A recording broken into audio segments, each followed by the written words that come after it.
Thank you so much for joining the Blythe Life and the Create Beauty campaign. I'm so excited to see what beauties you guys create. I'm just going to show you two techniques this evening, two of the easier ones that I wanted to show you, and then if we have more time down the road, then we'll do some maybe some liquid dyeing, some geodes and things like that, which will be really fun. But tonight we're going to do the regular ice dye, where it is on a rack and drained, and then muck dye, and that's the one where you get like the crystal-y, really cool broken look. So whatever one you're going for there, you can kind of choose. I wanted to show you what I have that I'll be using, the supplies that you'll need, especially if you're working indoors. You'll need some safety glasses, a good mask, because you don't want to breathe in the dust powder, the dye powder. I usually use a measuring spoon or little plastic spoons to disperse the powder, the dye powder. Always get a spoon that I don't care about, some great kitchen gloves, and then I like to use thinner gloves when it comes to applying the dye because you have a little bit more control over your fingers. So let's get started. In my bucket here, I have about 3 gallons of warm water, and I have mixed 3 cups of soda ash in. So the ratio is 1 cup soda ash to 1 gallon of water. I like to use warm because it mixes a lot better. Soda ash tends to crystallize in the bottom of your container if it's not warm or if you don't stir whenever you're mixing it in. So I already have some things in here soaking, but the water will look a little milky, kind of clear whenever you have the soda ash in there. So this has been soaking for about 20 to 30 minutes while I was getting all my supplies ready. So I've got a few blanks that I wanted to dye for you tonight. We'll start off with what we're going to do for the ice rack. So I just like to squeeze out excess, and I use a 5-gallon bucket because I like to recycle all of my soda ash. So when I have huge big bulks and yardage of fabric, I spin it out in the washer and I recollect and reuse as well. It helps not going through all of that soda ash powder so quickly. So I make sure and squeeze out quite a bit of the soda ash water back into my bucket so I can reuse it. And it's pretty damp. A lot of people, it just kind of depends on your preference, will spin it out to where it's not very damp, or people can use it really wet. I like to use it kind of in between, where there's nothing dripping out of it, but it's still really wet. I love how the ice melts and moves through whenever the fabric is already wet, is what I have found that I like the best results. So I'm just using a tub with a rack placed in it because I want the liquid to drain right through and not collect in my piece for this type of technique. So I am just going to, I like to dye right side up. So on this, it's a bamboo fleece. So I've got fuzzy side here, smooth side. So I'm dyeing smooth side up, and I'm just doing this crumpling technique in this bin. So I just kind of make it pretty even. I don't like to get big clumps because I want the water and the dye to move through pretty equally. And the tighter you get it, the tighter your patterns will be. The looser, the more larger the color patterns will be.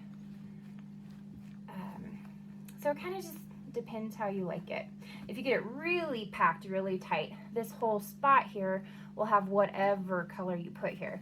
So it kind of depends what outcome you want as to how you scrunch it. I'm just making sure that there's no big clumps. And have some fun folds and patterns in there. And normally when I would do this, because I would do it with so much fabric, this whole thing would be pretty tightly packed. But I'm just gonna do one piece really quickly for the tutorial. So once you have that all crumpled how you like it, then I'm just going to pour some ice over it. And I cover mine pretty completely.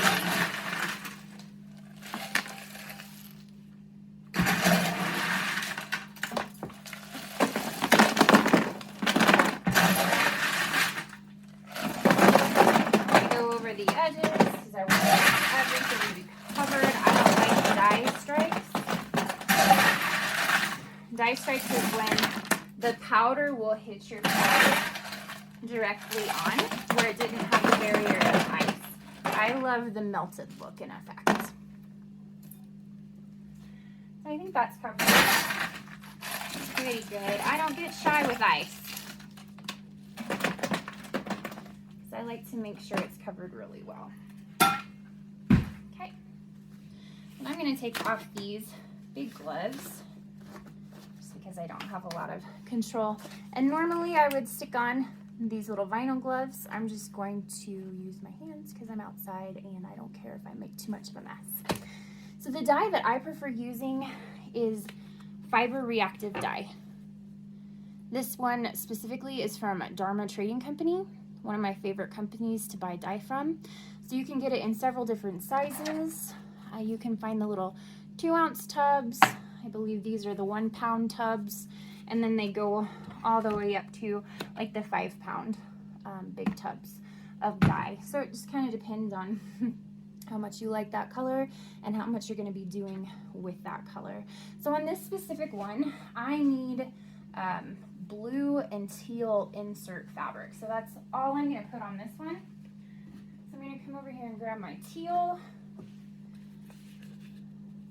And the powder is, I mean, it's pretty fine powder. It's what you would mix with water as well if you wanted to liquid dye. So I am just going to be sprinkling where I want this teal to go. And I'm not very picky. I just kind of dump it on. Make sure every little area has a little bit of it.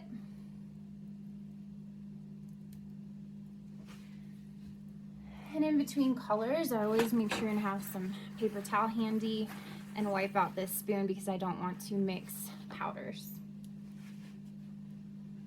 And then the next color I'm going to use is the blueberry. So I can get some brighter blue in there as well.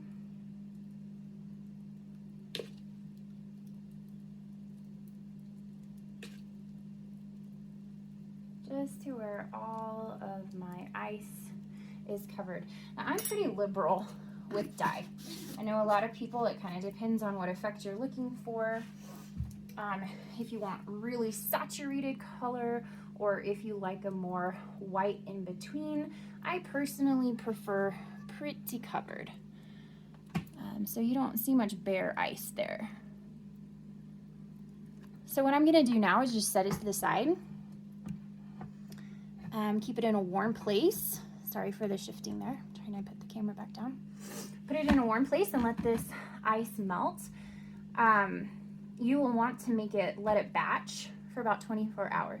So I will come back out here tomorrow evening, rinse out my fabric, and then we will go from there. But this is at least how you get the dye on. It'll start dripping through and you'll start to see that color coming through the fabric, which will be really fun. And then tomorrow night I'll come out here and rinse it out and then show you what I use to wash out my fabrics, the textile detergent that I use to try to get as much of the excess dye out as possible.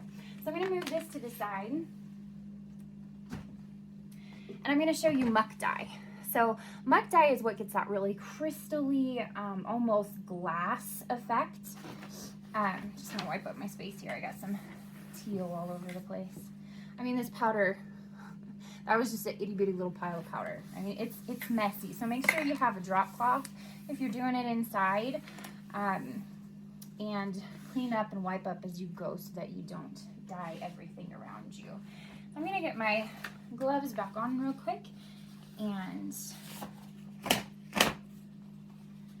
get this second piece out. The one that I'm doing here is actually one of the reverse dye flats, the Fright Night that I did. And I thought it would be really fun to use those as reverse blanks.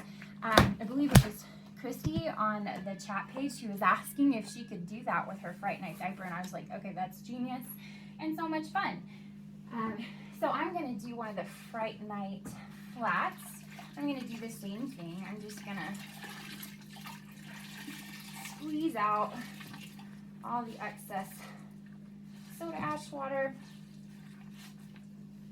And I have this reverse dyed flat here. Again, this is a French terry, so there will be looped side and smooth side. I like smooth side up. Others prefer it the other way. Just play around and see what effect you like the best.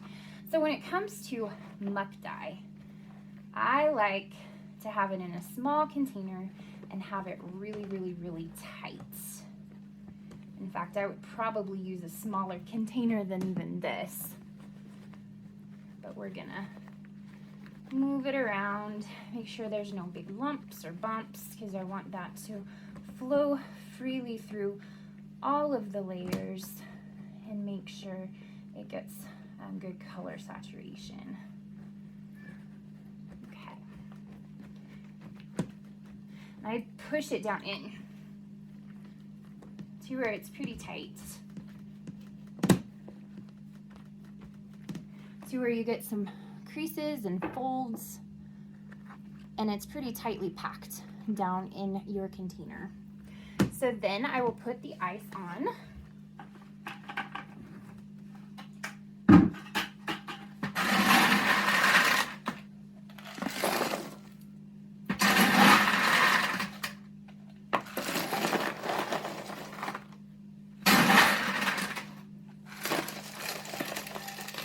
That's covered really well. Again, you don't want any of the fabric showing through because I do not like dye stripes.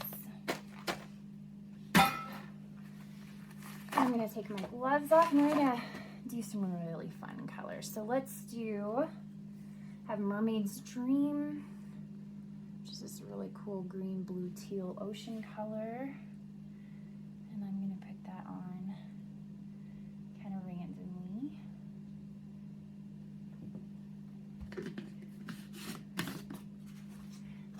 I'm going to do some watermelon, which is kind of this. Again, powder dyes are kind of deceiving. This one is probably one of my favorite examples. This is a dusty purple. This one is from ProChem, Pro Chemical Dye, and their fiber reactive dyes are wonderful as well. And so sometimes you can find colors that you can't in other places, just depending upon what they're carrying at the time. But this one is a purple, and I hope you can tell, but it looks green originally from the dye powder. So don't judge the color by the powder color.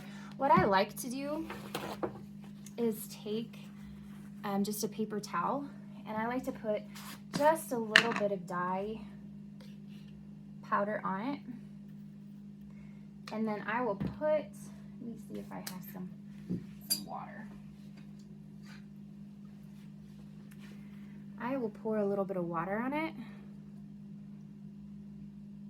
so that I can see how the colors will break and what it will look like on my fabric. So you can see that this one is going to break into the deep purple in the middle with some navy blues. Then you get some bright greens and yellows around the outside.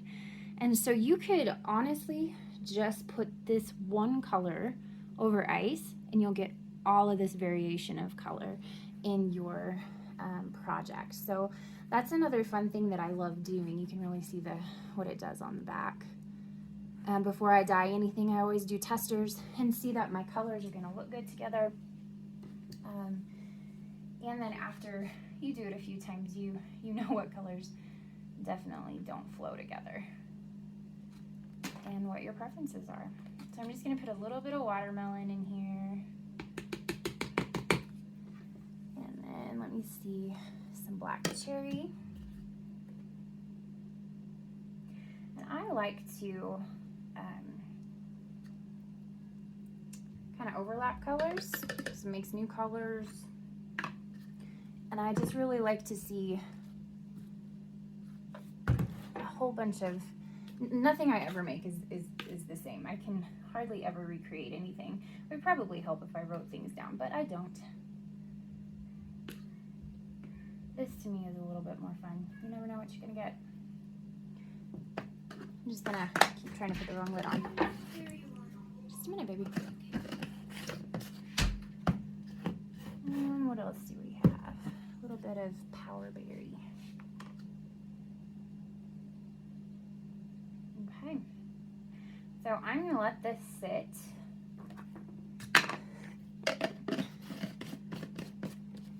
And wherever you stick this, don't move it for 24 hours because the liquid will start to fill up in your container, which is great.